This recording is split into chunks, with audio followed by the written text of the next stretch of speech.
আসসালামু আলাইকুম দর্শক মণ্ডলী, বাংলাদেশ এবং ভারতের সম্পর্ক কিন্তু টানাপোড়েন চলতেছে। আপনারা জানেন যে দীর্ঘ ১৬ থেকে ১৭ বছর একটি সরকার, শেখ হাসিনা সরকার টানা ক্ষমতায় থাকার কারণে কিন্তু ভারত এবং বাংলাদেশের সম্পর্কটা স্বামী-স্ত্রীর সম্পর্কে পরিণত করেছিল।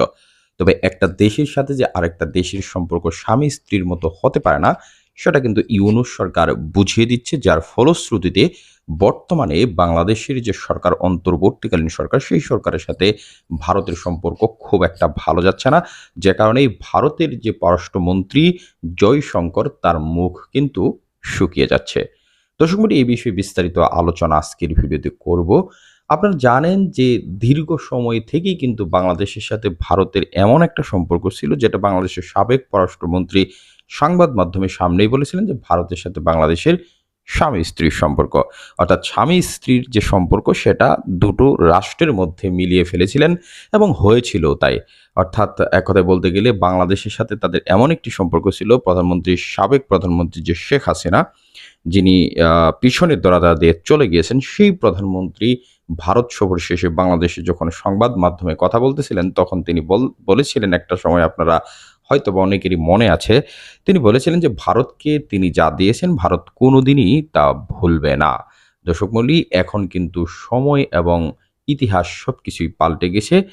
ভারতকে কিন্তু বাংলাদেশ আর সেই ফেসিলিটি দিতে চায় না। তার পাশাপাশি ভারতের একটি অঞ্চল আপনারা প্রত্যেকেই জানেন, যাকে চিকেন নেক বলা হয়, সেভেন সিস্টার। সেই সেভেন সিস্টার অরুণাচল প্রদেশ, সেইখানকার যে জায়গাটুকু, সেই জায়গাতে অনেক স্বাধীনতাকামী সংগঠন গড়ে উঠেছে, যারা ভারত থেকে সেই ৭টি রাজ্য আলাদা হয়ে যেতে চায়। এবং এটা যদি কোনো দিন আলাদা হয়ে যায়, তাহলে কিন্তু ভারতের জন্য অশনি সংকেত। এই কারণেই বলবো, কারণ ভারত কিন্তু কোনোভাবে এই অঞ্চলকে হাতছাড়া করতে চায় না। তবে বাংলাদেশে এখানে যখন স্বাধীন, নিরপেক্ষ এবং গণতান্ত্রিকভাবে একটা সরকার নির্বাচিত হবে, এবং বর্তমান সরকার এবং আগামীতে যে সরকারগুলো আসবে, তাদের সাথে ভারত যদি সুসম্পর্ক করতে না পারে, তাহলে কিন্তু তাদের সেই সেভেন সিস্টার হাতছাড়া হওয়ার সমূহ সম্ভাবনা রয়েছে। এর পেছনে কারণ হিসেবে যদি আমরা বলি, যে বিএনপি জামাত সরকার যখন ক্ষমতায় ছিল, তখন কিন্তু পাকিস্তান এবং চীনের সাথে তাদের একটা ভালো সম্পর্ক গড়ে উঠেছিল। এবং আপনারা জানেন যে ভারতের সাথে কিন্তু পাকিস্তান এবং চীনের একটা সাপে নেউলে সম্পর্ক, তাদের সম্পর্ক মোটেও ভালো নয়।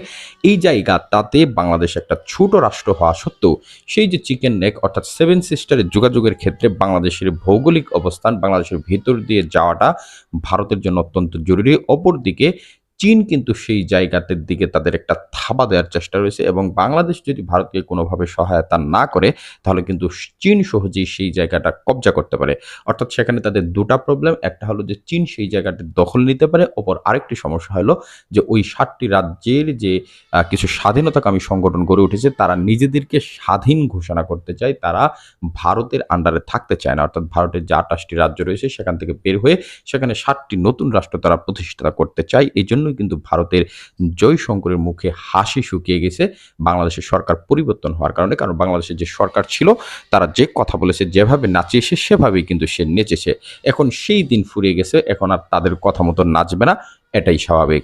দর্শক মণ্ডলী, সার্বিকভাবে বিষয়গুলোকে আপনারা কিভাবে দেখছেন? আপনারা অবশ্যই সুচিন্তিত মতামতের দ্বারা কমেন্ট বক্সে লিখে জানাবেন। এবং আপনাদের প্রতি একটি বিনীত রিকোয়েস্ট করব, অনলাইনে শুধু গুজবের ভিড়ে সবসময় সত্য সংবাদগুলো সবার আগে জানতে হলে আমাদের এই নতুন একটি চ্যানেল আমরা ওপেন করেছি, সেটা অবশ্যই আপনারা চ্যানেলটিকে সাবস্ক্রাইব করে দিবেন। এটাই সত্য চ্যানেলের সাথেই থাকবেন সবসময় সত্য জানতে। ধন্যবাদ সবাইকে।